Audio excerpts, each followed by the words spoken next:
अस्सलाम वालेकुम नाज़रीन, मैं हूं ज़मीर हैदर और आप देख रहे हैं प्रोग्राम पब्लिक पल्स। नाज़रीन, अभी तक पंजाब के दिल शहर लाहौर में एक हंगामा मचा हुआ है। आज पाकिस्तान तहरीके इंसाफ के वर्कर्स लीडर्स जो हैं वो गवर्नर हाउस के सामने भी पहुंचे और वहां पे फिर इमरान खान साहब ने खिताब भी किया। लेकिन आज ज़रा गैर मामूली सा खिताब लगा क्योंकि उनकी टोन और ख़ास तौर पे जो नेम कॉलिंग थी वो भी नहीं थी। और लेकिन गुस्सा फिर दोबारा उसी तरफ था कि वो कौन था और उसका भी उन्होंने जिक्र किया। और उन्होंने कहा कि इसलिए हम ये सब कुछ कर रहे हैं कि हम मुल्क में जो इस वक्त सूरत हाल है वो आम इंतखाबात के बगैर ठीक नहीं हो सकते। जो मामलात ख़राब हुए हैं, चाहे वो इकनॉमिक इश्यूज हों, चाहे वो जो इस वक्त दहशत गर्दी का इशू चल रहा है, ये सारे मामलात उन्होंने कहा कि मुल्क में बेहतरी तभी आएगी अगर इंतखाबात हो जाएं। उन्होंने कहा कि पहले हमें ये कहते थे कि जी आप अपनी दो जो असेंबलीज हैं, जो दो हुकूमतें हैं, आप अपनी वो तहलील करें तो उसके बाद इंतखाबात ले लें। जब हमने वो करने को कहा तो अब ये बीच में जो है मामलात जो है वो खराब करने की कोशिश कर रहे हैं। तो ये सारी सूरत हाल है। राना सनाउल्लाह साहब कह रहे थे कि भाई टेक्निकली तो गवर्नर साहब के कहने के मुताबिक उस वक्त तक जब तक उन्होंने वोट ऑफ कॉन्फिडेंस अगर नहीं लिया चौधरी परवेज इलाही साहब ने, तो वो अब इस वक्त चीफ मिनिस्टर नहीं रहे। और कोई ऑर्डर भी आना था डी नोटिफाई करने का, लेकिन उससे भी रोक दिया गया है। उसके पीछे क्या रीजंस हो सकती हैं? एक तो रीजन ऑब्वियसली यही है कि अगर यहां से ये डी नोटिफाई करते हैं तो प्रेसिडेंट सदर आरिफ अलवी साहब, डॉक्टर आरिफ अलवी साहब, वो गवर्नर साहब को हटा देते हैं। तो ये एक खींचिया तानी चल रही है। आज सप्तान खान साहब जो कि स्पीकर हैं प्रोविंशियल असेंबली, पंजाब असेंबली के, उन्होंने जो बात की वो जरा सुन लें तो फिर उससे आगे फिर आगाज करते हैं। उन्होंने जो बात प्रोविंशियल साहब सुनवा दें जरा। अभी अदम एतमाद पेश हुई है, अभी उसके ऊपर नोटिस होना है, अभी उसको सर्कुलेट होना है, बहुत जल्दी भी हुई तो this would take a few days more. हम जल्दी करना चाहते हैं। हमारा तो ये था कि कल हमने असेंबलीज डिसॉल्व करनी थी, बट जो रुकावटें आ गई हैं नो कॉन्फिडेंस की और कॉन्फिडेंस की, अब इनको दूर करने के बाद ही रेजोल्यूशन ऑफ असेंबली होगी। और ये नो कॉन्फिडेंस जो है ये तकरीबन maybe first week of January जी, फर्स्ट वीक ऑफ जैन तक उन्होंने कहा कि मामला चले जाएंगे, यानी कि अभी परवेज इलाही साहब बराजमान रहेंगे, हुकूमतें रहेंगी पीटीआई की। और फिर हुकूमत की तरफ से वफाकी हुकूमत के जो पीडीएम के जो सीनियर लीडर्स हैं, उन्होंने कहा कि भाई अगर यहाँ मामला है तो केपी तहलील कर दो। तो उस पर भी आज कोई इमरान खान साहब ने बात नहीं की जो उन्होंने खिताब किया उसमें। इन्हीं तमाम मामला पर बात करने के लिए मेरे साथ इस्लामाबाद स्टूडियो में मौजूद हैं अनवर रजा साहब, सहाफ़ी और तजियाकार हैं। बहुत बहुत शुक्रिया अनवर रजा आपके वक्त का। मेरे साथ शोएब शाहीन साहब हैं, सदर Islamabad high court bar association के और माहिर कानून हैं, बहुत गहरी नज़र रखते हैं। बहुत बहुत शुक्रिया शाहीन साहब आपके वक्त का भी। शाहीन साहब, अगर आज बड़ी बहस होती रही कि जी आर्टिकल 137 के तहत जो है वो उसमें जो है कि उसके तहत ले लेना चाहिए था वोट ऑफ कॉन्फिडेंस, और सप्तान साहब ने जो बात की उन्होंने कहा कि वोट ऑफ कॉन्फिडेंस को तो छोड़ें, उस पर तो मैंने उनको जवाब दे दिया हुआ है। मामला अब वोट ऑफ नो कॉन्फिडेंस का है क्योंकि वो आईनी तरीके से मेरे पास आया है, उसके नोटिस होंगे, वो उन्होंने बता दिया, जिसकी वजह से अब जो बड़े फैसले होने थे वो शायद अब जनवरी तक डिले हो गए हैं। आर्टिकल 137 जो उसकी लास्ट दो लाइनें वो कहते हैं कि अगर चीफ मिनिस्टर मतलब गवर्नर ये समझते हैं कि ही सेटिस्फाइड कि चीफ मिनिस्टर जो है वो कमांड नहीं रखते, मेजॉरिटी नहीं कमांड करते तो प्रोविंशियल असेंबली में, तो in which case he shall summon the provincial assembly and require the chief minister to obtain a vote of confidence from the assembly. Shall summon, इसका मतलब क्या होना चाहिए? शोएब शाहीन साहब हमें समझा दें कि जारी सेशन में समन किया जाए एक इजलास या फिर नया सेशन की बात हो रही है? देखें, जो गवर्नर साहब ने डायरेक्टिव और ऑर्डर जारी किया ना, उसमें 5 किस्म के लीगल लिकुनाज हैं। उसमें क्या गलती ये है कि आइन के आर्टिकल 109 के तहत चीफ गवर्नर पंजाब को ये पावर्स हैं कि वो सेशन समन भी कर सकता है और सेशन को प्रोरोग भी कर सकता है। ये अनकंडीशनल पावर है, उसमें कोई और नहीं लिखा हुआ।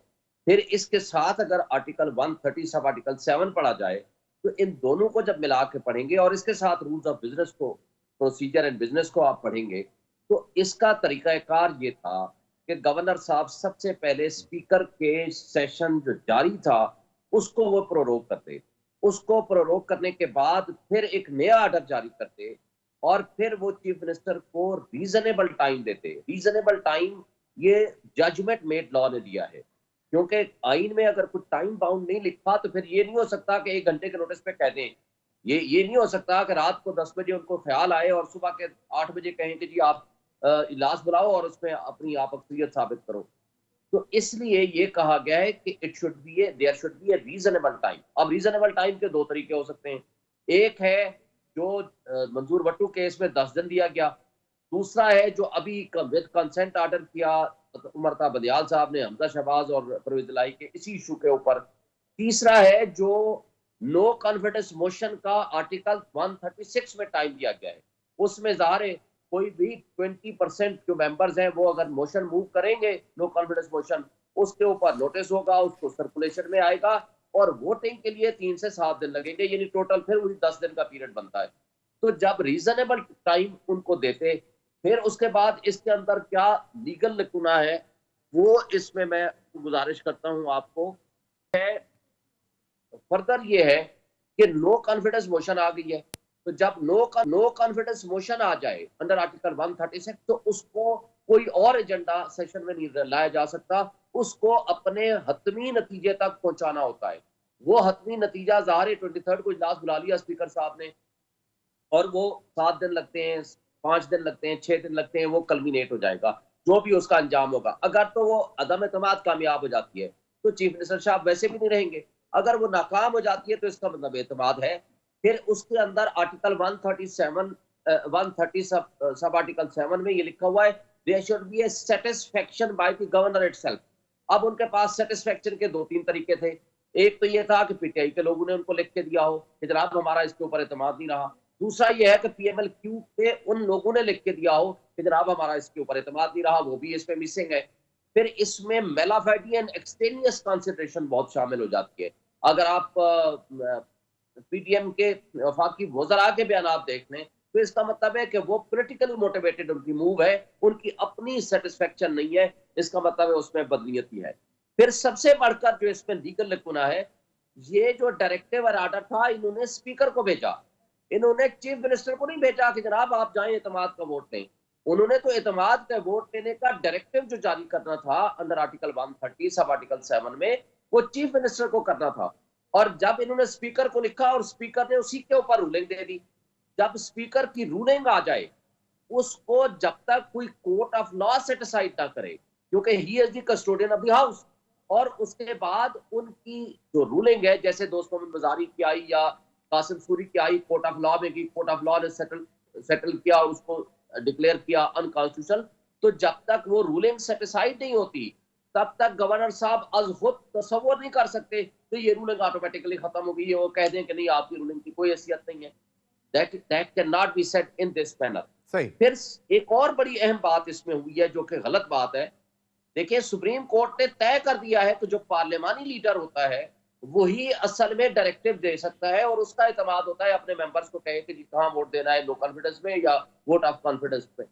जो इन्होंने ग्राउंड्स लिखे हैं अगर आप उसको पढ़ेंगे, पहला ग्राउंड ये है, वो कहते हैं कि आपको चौधरी शुजात हुसैन जो कि पार्टी हेड है वो उसका एतमाद नहीं रहा। ये कहां से आप ला रहे हो? चीफ मिनिस्टर को और तो वो मामला एतमाद चाहिए। ऑलरेडी इलेक्शन कमीशन में पेंडिंग है।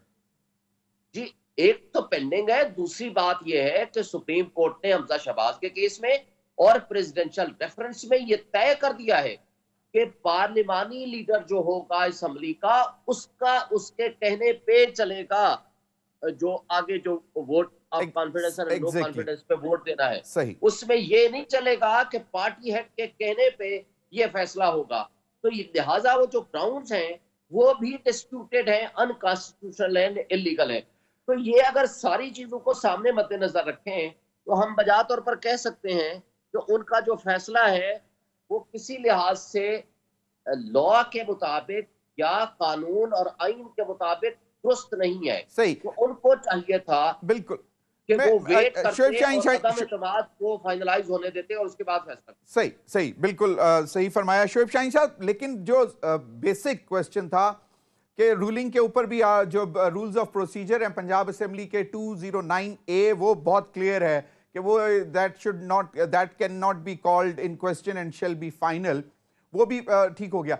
अब जो कह रहे थे कि डी नोटिफाई करेंगे तो वो रुक क्यों गए? वो तो कह रहे थे कि बस ये हुआ डी नोटिफाई, कल रात 12 बजे के बाद इंतजार करते रहे, आज सारा दिन। आपको क्या लगता है कि वजह क्या हो सकती है? देखिए, उनको मेरा ख्याल है कि लीगल टीम ने ये बता दिया कि जो कुछ वो करने जा रहे हैं वो कानून की नजर में मुमकिन नहीं है। वो सिर्फ पीस ऑफ पेपर तो होगा और उसकी कोई लीगल वैल्यू नहीं है, क्योंकि गवर्नर जो होता है वो अनइलेक्टेड होता है, वो नॉमिनी होता है। जो सेरेमोनियल पावर्स रखने वाले हैं, खा वो प्रेसिडेंट ऑफ पाकिस्तान हो या गवर्नर साहब हो, वो अपनी चीफ मिनिस्टर की एडवाइस के पाबंद होते हैं। तो इसलिए मेरा ख्याल है कि उनको बता दिया होगा कि आप जब तक स्पीकर की उस रूलिंग को सेटिसाइड ना कराएं या उसको कोर्ट ऑफ लॉ में ना लेके जाएं या तब तक उसमें कोई कोर्ट ओपिनियन ना दे, तब तक आप इसके ऊपर कोई ऐसी हतमी कोई भी काम करेंगे that will be called as unconstitutional, और किसी ने उसको मानना भी नहीं था। शायद ये रीजन है। शोएब शाहीन साहब, अनवर रजा साहब भी आपसे कोई बात पूछना चाह रहे थे।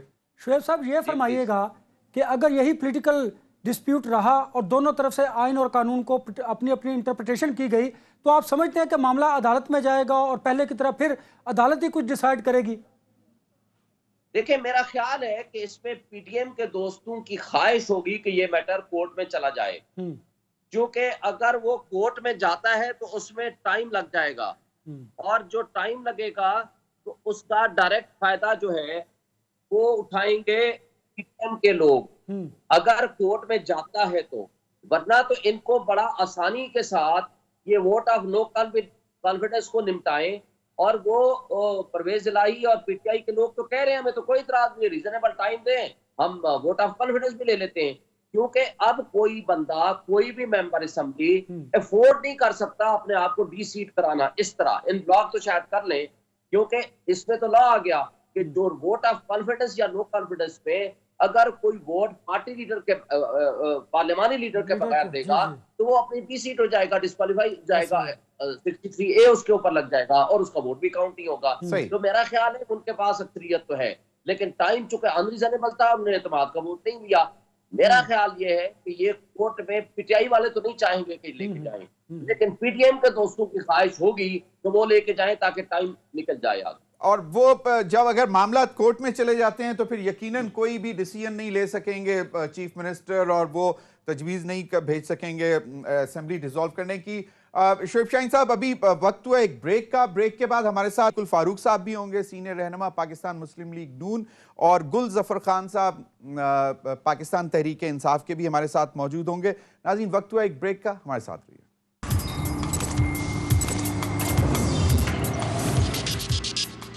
वेलकम बैक नाज़रीन।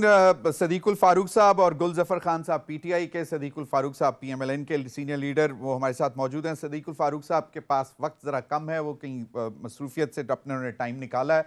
सदीकुल फारूक साहब, क्विकली, इलेक्शन से क्यों भाग रहे हैं सर जी? बस छोड़ें जान, आ जाएं, इलेक्शन में कूद पड़ें, चाहे सिर्फ पंजाब और केपी में हो जाएं, मुकाएं रौला। आप लोग क्यों डर रहे हैं इलेक्शन से? बिस्मिल्लाहिर्रहमानिर्रहीम। पहली बात तो ये है कि क्या एक आदमी को ये इख्तियार दे दिया जाए तो वो जिस वक्त जो चाहे बस वो कर दिया जाए?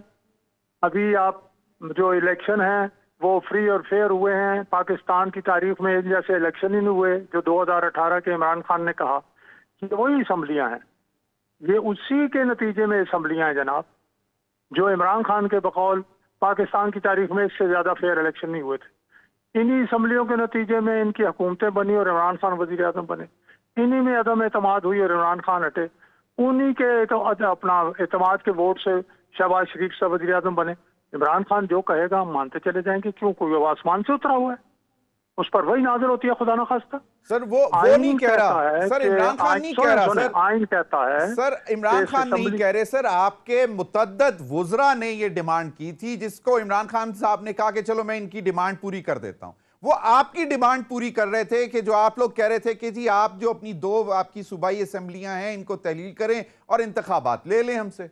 वो तो उन्होंने तो नहीं ये अपने तौर पर तो नहीं वो हुक्म दे रहे। देखिए, जो बात खुद परवेज इलाही ने कही कि 99% लोग असम्बली की रेजोल्यूशन नहीं चाहते, और तो छोड़ें, परसों इमरान खान साहब से मुल्तान के MNAs और MPs मिले हैं कि जी असम्बलियां ना डिसॉल्व करें।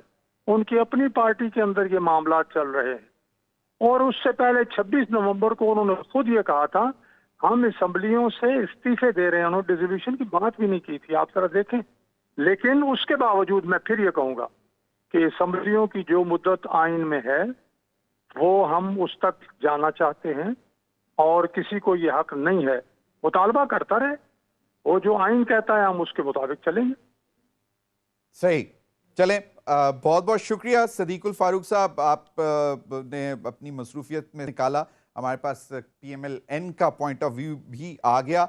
गुलजफर खान साहब हमारे साथ हैं, पाकिस्तान तहरीक इंसाफ के। सदीकुल फारूक साहब की बात आपने सुन ली होगी, जरा उस पर कमेंट कर दें। और दूसरा ये कि क्या डिले किस बात की है? 26 तारीख को आए थे, उसी दिन कहते ये लें जी अभी गवर्नर को भिजवा के आ रहे हैं समरीज, दोनों चीफ मिनिस्टर्स KP के और पंजाब के, और ये देख लें जी हमने ये कर दिया। तो डिलेज आप कर रहे हैं, आपके अंदर से चौधरी परवेज इलाही साहब ने भी सजेशंस दी हैं कि बेहतर है कि चलने दिया जाए कुछ अरसा, लेकिन आप लोग बज़िद हैं। जी, बिस्मिल्लाहिर्रहमानिर्रहीम, थैंक यू। एक तो असल में जो आपने सदीकुल फारूक साहब से कहा कि हमारी ख्वाहिश नहीं है कि इलेक्शन करवाए, ख्वाहिश इन्हीं की थी, और इनके वज़रा सारे कह रहे थे कि भाई आप अगर इलेक्शन के ख्वाहिशमंद हैं तो असेंबली डिसॉल्व कर ले। तो हमने ऐलान कर दिया कि आइंदा जुमे को इंशाल्लाह कर लेते हैं। जहाँ तक टाइम फ्रेम का ताल्लुक है तो पार्टी की एक स्ट्रेटेजी होती है, और हम इस मुल्क को अफरा-तफरी की तरफ धकेलना नहीं चाहते। इनके सपोन से आवाज उठ रही थी, और कभी सदर के पास भाग दौड़ करके और कभी और के पास भाग दौड़ करके हमें उम्मीद थी कि यहाँ से कोई वो बारिश का कतरा निकल जाएगी, और ये जो मुल्क की माशी सूरत हाल है इनसे निकलने के लिए ये राह रास्त पे आ जाएंगे। अब सवाल ये है कि हम इलेक्शन क्यों चाहते हैं। इनके कई वज़रा कह चुके हैं, बल्कि मैं पर्सनल भी जब मेरी किसी उसमें दोस्त से बात हुई तो वो कह रहे थे कि हमने मजीद चाहते हैं कि हम 1 साल इसको एक्सटेंड कर लें, इस हुकूमत को 1 साल एक्सटेंड कर ले, और उस एक्सटेंशन के लिए इनको माशी इमरजेंसी डिक्लेयर करनी होगी। अब सवाल है कि माशी इमरजेंसी कैसे डिक्लेयर करेंगे? ये पहले मईशियत का बेड़ा गर्क करके रख देंगे, जिस तरह के गर्क करके रख दिया। आप जरा रेमिटेंसेस देके, आप एक्सपोर्ट देके, आप इंपोर्ट देके, आप ग्रोथ देके, जो GDP ग्रोथ है वो देके, कि इन्होंने पहले इसका बेड़ा गर्क करके रख दिया, और ये मजीद करेंगे क्या कि मईशत का बेड़ा गर्क करके इमरजेंसी इकोनॉमिक इमरजेंसी डिक्लेयर करेंगे, और उसी को बहाना बना के उसी के पीछे छुप के ये 1 साल एक्सटेंशन लेने की कोशिश करेंगे। और यही चीज है जो इस मुल्क के माशी सियासी की तबाही बनेगी। तो हमने कहा कि भाई जो इस वक्त बिन-अक़वामी दुनिया आप देख रहे हैं कि UAE गया, तुर्की गया, जहां भी गया ये खाली कशकोल वापस आया। तो हम चाहते हैं कि कोई मुंतखब हुकूमत हो जिसके ऊपर आलमी बरादरी की भी यकीन हो, भरोसा हो, वो इनके हाथ बिठाए। बिल्कुल, जिस तरह कहा इमरान खान साहब ने कि तमाम मसाइल का जो हल है वो आम इंतखाबात हैं। अनवर रजा, आपकी PMLN के दोस्तों से भी बातचीत होती रहती है, मुलाकात होती है, गवर्नर रूल लगाने के मुतालिक नहीं सोच रहे थे वो एक टाइम पे? देखिए, आज इत्तेहादियों की बड़ी मीटिंग हुई है, नवाज शरीफ साहब से रब्ता हुआ है, शहबाज शरीफ साहब ने मौलाना फजल रहमान, आसिफ अली जरदारी से भी रब्ता किया, और कल इजलास भी कैबिनेट का बुलाने की एक तजवीज़ दी है, और उसमें गवर्नर राज लगाने की बात की है। लेकिन ज़मीर, मैं आपको एक बात बताऊँ माजरत के साथ, तमाम पोलिटिकल पार्टीज़ के साथ, कि ये दोनों तरफ से सियासत हो रही है। ना तो परवेज़ इलाही साहब असम्बलियाँ तोड़ने के हक़ में, और ना ही असम्बलियाँ तहलील होने के हक़ में PDM है। PDM को तो सूट करती है ये बात। हमने गुज़श्ता शो में पिछले हफ्ते ये बात कही थी कि ये असम्बलियाँ तहलील नहीं होंगी, लेकिन अब आइनी और कानूनी जो रुकावटें हैं वो सामने आ गई। के पहले हफ्ते तक तो मामला चल ही गया। अब ये आइनी और कानूनी मामला आ गया। मामला अगर दोनों तरफ से रिजिडनेस का हुआ तो फिर मामला अदालत में जाएगा। अदालत में जाएगा तो फिर आपको वही देखिए ना कि अगर आपके पॉलिटिकल पार्टीज़ के मामला, जमहूरियत आप इसी को कहते हैं कि आपके जो मामले हैं, जो आपके फैसले हैं वो अदालतों ने करने हैं या इस्टेब्लिशमेंट ने करने हैं। मैं आपको एक बात बताऊं, इस वक्त मुझे जो दिखाई देता है वो ये है, ये हमारी अब पर्सनल ओपिनियन है, मुमकिन है गलत भी हो, कि इमरान खान साहब के लिए हालात मुवाफिक नहीं है क्योंकि ना तो उनके इस्टेब्लिशमेंट के साथ अच्छे रवाबित रहे हैं, ना उनके पॉलिटिकल पार्टीज के साथ रहे हैं, और जिस बुनियाद पर वो बात किया करते अवाम थे, कहते हैं उनके मेरी साथ बात खड़ी हुई है ना। मैं यही बात इसी की तरफ आना चाहूँगा। जिस बुनियाद पर वो ये बात करते हैं कि अवाम मेरे साथ है, डेफिनेटली अवाम की एक बड़ी अक्सरियत उनके साथ है, लेकिन उनके एक्ट, उन पर गुजरने वाले हालात की वजह से अवाम भी कुछ ना कुछ, किसी ना किसी हद तक उनसे पीछे हटे हैं। क्योंकि अगर अवाम की ताकत ही सब कुछ होती तो फिर आप देखिए कि जो उन्होंने हकीकी आज़ादी मार्च के नतीजे में पिंडी में पड़ाव डाला था, तो उसके नतीजे में उन्हें शायद इंतखाबात की तारीख मिल जाती। लेकिन अवामी ताकत के साथ साथ आपको जो मौरूजी हालात हैं वो फोर्सिल करने पड़ते हैं, आपको इस्टेब्लिशमेंट के साथ अपने रवाबित अच्छे रखने पड़ते हैं। देखिए कल तक यही इस्टेब्लिशमेंट थी जिसे खान साहब कहा करते थे कि हम सेम पेज पर हैं। आज थोड़ी सी टोन डिफरेंट। हाँ, यही आज वो शायद परवेज इलाही साहब अपने मौकफ पर कायम रहे, लाने और पे उनको मनाने पर कामयाब हो गए। क्योंकि अब आज लेकिन वो कहते रहे कि एक शख्स ने देखिए नुकसान ना, जितना मुझे पहुंचाया किसी ने नहीं पहुंचाया, इस मुल्क को, इस कौम को। देखिए ये तो तब्दीली आई ना कि जनरल बाजवा के बजाय अब एक शख्स पे आ गए। अगर परवेज इलाही यूं ही हैमरिंग करते रहे तो मुमकिन है एक शख्स से भी पीछे हट जाए। क्योंकि देखिए अब उन्हें ये सूट करता है कि उनके ताल्लुकात, जब देखिए ना आपने चारों तरफ अपनी दुश्मनियां पैदा कर ली हैं, हालात आपके मुआफिक नहीं हैं, आपकी इस्टेब्लिशमेंट से लड़ाई है, आपकी तमाम पॉलिटिकल पार्टीज को आप चोर डाकू कहते हैं। आज चौधरी शुजात साहब बिलावल हाउस चले गए हैं आसिफ जरदारी से मिलने। अभी उनकी मुलाकात भी हो रही है। देखिए ना अब नई सियासी बिसात बिछने जा रही है पंजाब में। जो कल तक एक दूसरे के दुश्मन थे आज एक दूसरे के दोस्त होते जा रहे हैं। मैं समझता ये हूँ कि खान साहब को परवेज इलाही की जो राय देते हैं उसको समझना चाहिए, सोचना चाहिए। देखिए अभी आप देख लें, समीओ तहलील करने की बात की तो आप देख लें पाकिस्तान तहरीक इंसाफ को कितनी मुश्किल का सामना करना पड़ रहा है। देखिए वो चाहते थे कि शायद असम्बलियाँ डिसॉल्व करने की बात करके वो फेडरल गवर्नमेंट पर ये दबाव डाल सकेंगे और इससे इंतखाबात की तारीख ले लेंगे। मेरे ख्याल में दबाव डालने में थोड़ा सा कामयाब तो हो गए हैं। वो पैनिक तो कर गई है PDM and Pakistan Peoples Party, इसलिए जरदारी साहब ने भी डेरे डाल लिए जाके, और चौधरी शुजात भी आज फिर मुलाकात हो गई उनकी, क्योंकि आज चौधरी शुजात बिलावल हाउस चले गए। शोएब शाहीन साहब, ऑप्शंस क्या हो सकती हैं? अल्टीमेटली यही है कि अदालत में मामला जाएंगे। देखें इस वक्त तो मैं समझता हूं कि इमरान खान साहब ने तो अपने पत्ते खेल दिए हैं। इनको इतना प्रेशराइज कर दिया है पीडीएम को कि ये जो मुलाकातें हैं ये सिर्फ इसलिए नहीं है कि पंजाब की असम्बली को किस तरह बचाया जाए।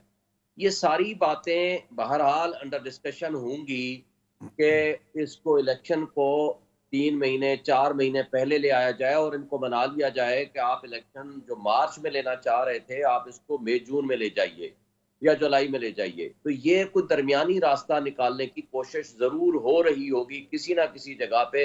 ये बिला वजह आरिफ अलवी साहब से मुलाकातें, बिला वजह इनकी आपस की मुलाकातें, नवाज शरीफ साहब को टेलीफोनिक कॉल्स, ये वैसे नहीं है।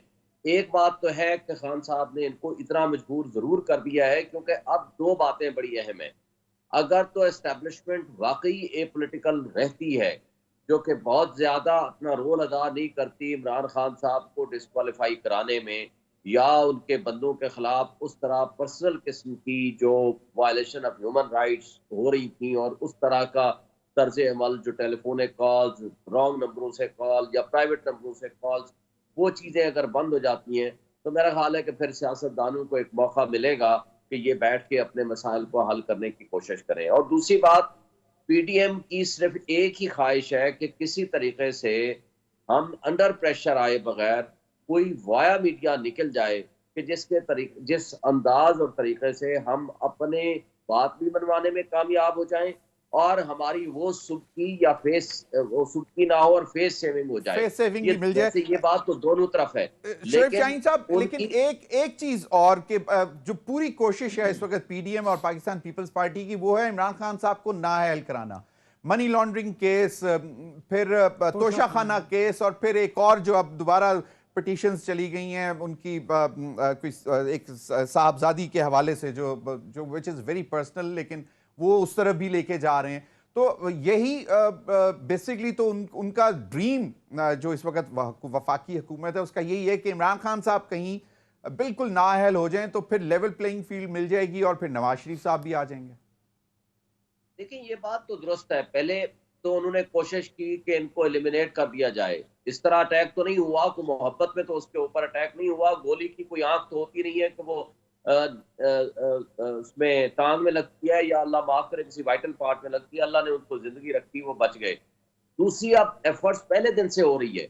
आप अगर देखें हनीफ अब्बासी केस की जजमेंट की रोशनी में सुप्रीम कोर्ट ने यह ऑर्डर किया था कि इलेक्शन कमीशन तमाम पॉलिटिकल पार्टीज का फंड्स चेक करे और विदाउट डिस्क्रिमिनेशन और नॉट इन आइसोलेशन वो सबका बैक वक्त उनका फंड्स चेक करे और उसके ऊपर अपनी फाइंडिंग्स दे। इमरान खान साहब की तो आपने दे दी 8 महीने पहले, तो भाई महीना बाद, 2 महीने बाद, 6 महीने बाद, 8 महीने बाद उस पर भी कोई बदरा वर्किंग कर ले। PMLN ने क्या किया, JUIN ने क्या किया और पीपल्स पार्टी ने क्या किया, उस पर तो वो बैठ गए हैं। और हर हफ्ते कोई ना कोई नया ऑर्डर या कोई नया show cause notice election commission of Pakistan देता है, तो ये सारे लीड कर रहे हैं उस तरफ कि इनको किसी ना किसी तरीके से टेक्निकल नॉकआउट किया जाए।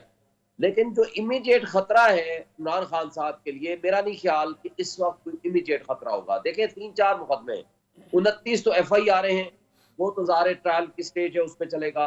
तोशा खाना में इन्होंने 20 सीट पहले कर दिया और प्रोसिक्यूशन के लिए बाद में भेजा। ज़ाहिर वो भी अगर प्रोसिक्यूशन उसके भी ऑर्डर चैलेंज हो चुका है। अभी लाहौर हाई कोर्ट का जो आ गया है उसके पीछे उसमें भी छुप रहे हैं वो कि सबके तोशाखाने के गिफ्ट्स नहीं निकाल रहे। मरियम नवाज साहिबा की भी कोई घड़ी का जिक्र आ गया है कि जो सिर्फ उन्होंने पता नहीं कितने 45,000 रुपए में खरीदी, 10 लाख की डिक्लेयर करके। देखें यही तो प्रॉब्लम है ना।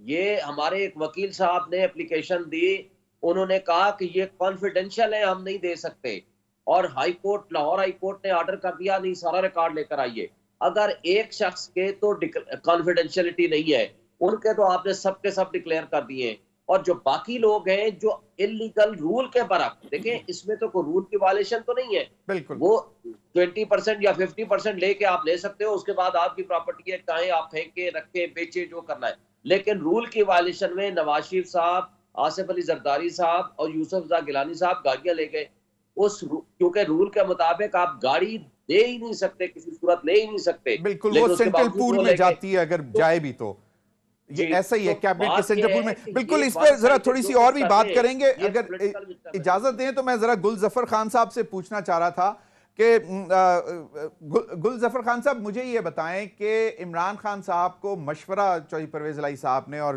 बातें भी निकली भी ज़राए के हवाले से भी, कि जी अगर हमारे पास ये दोनों हुकूमतें ख़त्म हो जाती हैं तो आपको अरेस्ट करने के चांसेस ज़्यादा बढ़ जाते हैं, और अगर आप सीन से हट जाते हैं तो शायद पार्टी में वो उस तरह की जान नहीं रहेगी। तो इस पे क्यों नहीं, इस मशवरे पे क्यों नहीं उन्होंने थोड़ा सा, वो नहीं जिसको कहते हैं कि ज़रा थोड़ा सा, why didn't he give his ears to this advice? देखिए जी, सवाल KP हुकूमत या पंजाब हुकूमत की नहीं है, सवाल पाकिस्तान की है। और जरा देखिए ना कि इस वक्त जो यहाँ सैलरी के जो पैसे आते हैं KP में ना, वो है 6.5 बिलियन। इस वक्त ये कई महीनों से भेज दिया 5.8 बिलियन, यानी कि 7 मिलियन रुपए हमने अपने तरफ से देने होते हैं। इसके पैसे जो फेडरल ने देने होते हैं वो हम दे रहे हैं।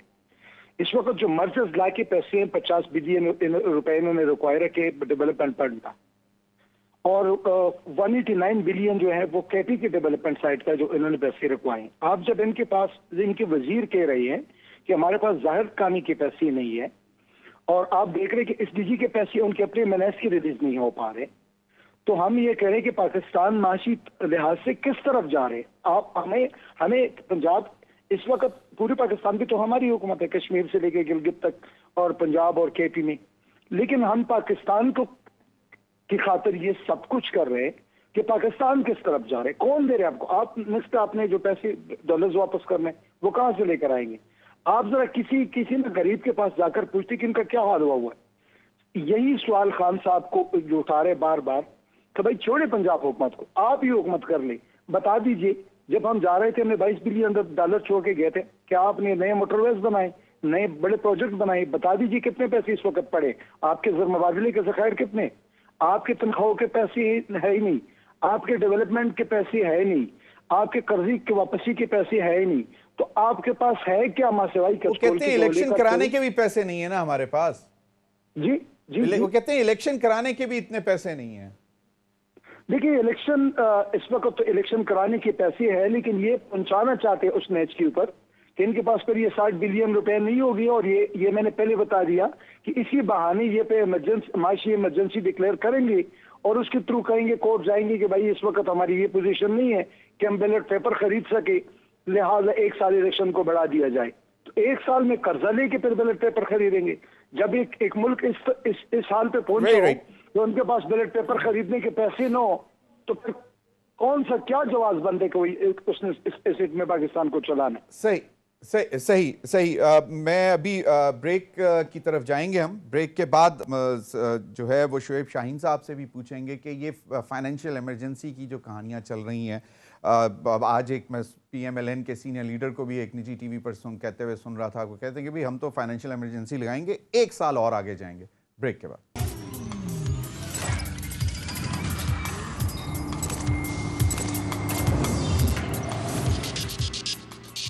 वेलकम बैक नाज़रीन। अनवर रज़ा, क्या वाकई हालात इतने ख़राब हैं जिसकी वजह से फाइनेंशियल इमरजेंसी, या फिर ये एक वही कि कुछ बेहतरी नहीं कर सके तो अब फाइनेंशियल इमरजेंसी के पीछे छुपना है PDM ने और पीपल्स पार्टी ने? देखिए ज़मीर, पहली बात तो ये है कि दोनों पॉलिटिकल पार्टीज़, अपोजिशन और हुकूमत, कैसा खूबसूरत जुमला कहते हैं कि हम मुल्क की बका के लिए इलेक्शन चाहते हैं, वो कहते हैं हम मुल्क की बका के लिए इलेक्शन नहीं चाहते हैं। क्या खूबसूरत बात है। अच्छा, दूसरी बात ये देखिए, ये बात तो ठीक है कि PDM को वक्त चाहिए, ये इनको इमरान खान को भी इस बात का पता है, तहरीक इंसाफ को भी पता है कि उन्हें डिलीवर करने के लिए वक्त चाहिए। अब अगर वो इस वक्त आम इंतखाबात में जाएंगे तो उन्हें वो नताइज नहीं मिलेंगे जो वो हासिल करना चाहते हैं, इसलिए वो वक्त चाहते हैं, इसलिए वो इंतखाबात नहीं करवा रहे। पैसों का मामला भी नहीं है, उन्हें अपनी फेस सेविंग चाहिए, उन्हें इलेक्शन में अपने रिजल्ट्स चाहिए। दूसरी बात, पाकिस्तान तहरीक इंसाफ जानती है कि अगर फौरी तौर पर इंतखाबात होते हैं तो इस वक्त PDM की वो सूरत नहीं, वो परफॉर्म नहीं कर सके। इसहाक डार साहब जो क्लेम करते थे अवाम को रिलीफ देना, वो रिलीफ फराहम नहीं कर सके। लोग उनसे बददिल हैं, ये एक वजह अपनी जगह पर मौजूद है। और दूसरी बात ये बड़ी इंपॉर्टेंट है कि अगर PDM और इमरान खान साहब दोनों इस मुल्क का सोच रहे हैं तो मुझे बताइए इस वक्त जो कंडीशन है अवाम की, उसका कौन सोच रहा है? देखिए ना, महंगाई उसी तरह है, पेट्रोल प्राइसेस में थोड़ी कमी आई है, और उसके बाद आप चीजें देखें, आसमान से बातें कर रही हैं। आम आदमी की जिंदगी, कल भी मैं जिक्र कर रहा था कि पहली दफा जिंदगी में सुना और देखा कि प्याज महंगा है और सेब सस्ता है। आप ये देखिए, इसके अलावा आम आदमी, मुझे ज़मीर साहब इन सारे सियासतदानों को कहें खुदा के लिए अपने दिल पे हाथ रखें और बताएं कि आम आदमी किस तरह की जिंदगी बसर कर रहा है। क्या ये सोच सकते हैं कि इनका कोई करीबी अजीज इस तरह की जिंदगी बसर करे और ये रात को सो सकेंगे? नेवर एवर, ये मुमकिन ही नहीं है। ये सिर्फ हो रही है सियासत। PDM भी सियासत कर रही है, खान साहब भी सियासत कर रहे हैं। इस सियासत में सफ़र कौन कर रहा है? आम आवाम सफ़र कर रहे हैं। और बेड़ा गर्क किसका हो रहा है? मुल्क का हो रहा है, इकोनॉमी का हो रहा है। इन सबको चाहिए कि अभी मिसाक कीजिए ना, एक 1 पॉइंट एजेंडे पर इकट्ठे हो जाएं कि ठीक है, हम माशी सूरत को इतनी लिमिट तक बेहतर कर देते हैं, उसके बाद आम इंतखाबात करवा लेते हैं। चलिए, इस बात पे भी नहीं आते तो फिर कम से कम ये तो बताएं ना, इमरजेंसी कल लगा दे। नहीं, फिर ज़मीर ये भी फिर खान साहब या PDM लेवल प्लेइंग फील्ड हो जाए। फिर खान साहब या PDM ये तो बताएं कि आम इंतखाबात के 6 माह के अंदर अंदर हम माशी सूरत को बेहतर कर लेंगे। अगर ना बेहतर कर सके तो सियासत आइंदा के लिए छोड़ देंगे। कोई हिम्मत तो करें, कोई डिसीजन तो लें, कोई बड़ा फैसला तो करें। इस तरफ आते नहीं है। सिर्फ ये क्या है कि हर शख्स को इक़्तिदार चाहिए, वो एस्टेब्लिशमेंट के कंधे पे चढ़े, वो अवाम को रोंद कर जाए, या वो किसी तरीके से भी इक़्तिदार हासिल करे। अब मसला ये है सिर्फ।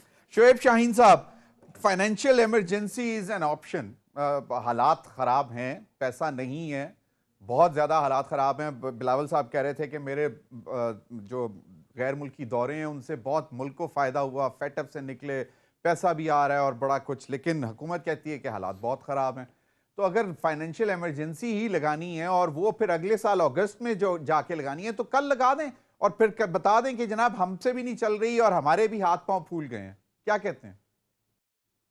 देखिए, पहली बात तो ये कि फाइनेंशियल बेहतरी के लिए जरूरी है कि पॉलिटिकल स्टेबिलिटी हो, उसके लिए जरूरी है कंसिस्टेंसी एंड पॉलिसीज हो, उसके लिए जरूरी है कि गुड गवर्नेंस हो।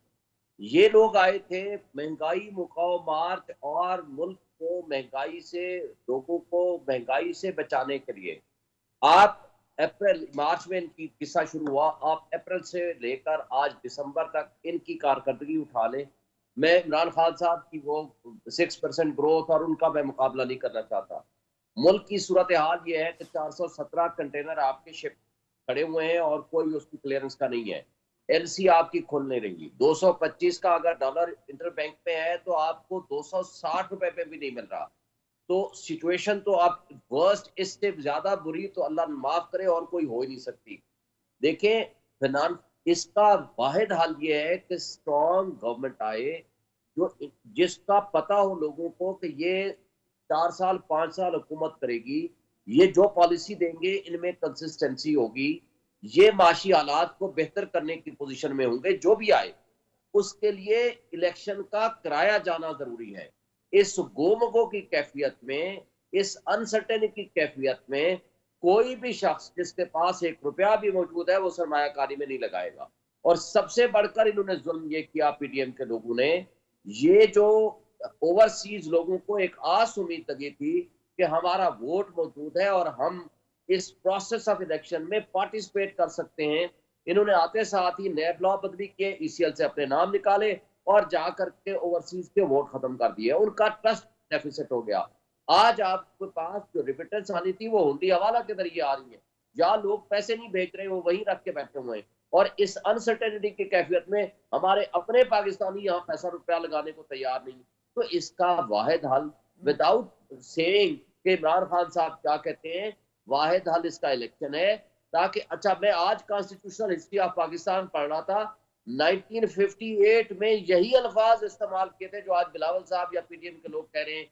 इलेक्शन अनाउंस था नवंबर में और उन्होंने, मेजर जनरल सिकंदर मिर्जा ने अपने ही आइन को मुताबिक जो इलेक्शन कराने थे वो इलेक्शन पोस्टपोन कर दिए। उन्होंने कहा जी 2 खराबियां हैं, एक पॉलिटिकल हमारी स्टेबिलिटी नहीं है, दूसरा हमारी इकोनॉमिक कंडीशन इस हालत में नहीं है तो हम इलेक्शन करा सकें इनडेफिनेट पीरियड के लिए। फिर आगे अगले साल लेके देखेंगे, 59 में देखेंगे। फिर उनको मार्शल लॉ लगाना पड़ा।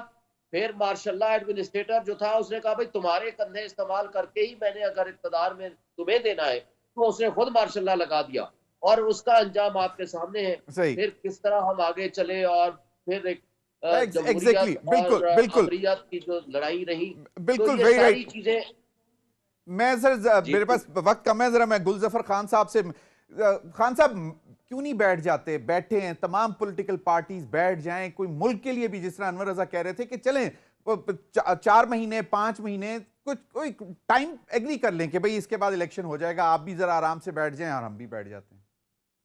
जी बिल्कुल, ये आपकी बात बिल्कुल 100% दुरुस्त है और हम तो बैठ चुके हैं। सदर साहब बार बार उसको बुला रहे हैं कि आओ बैठो।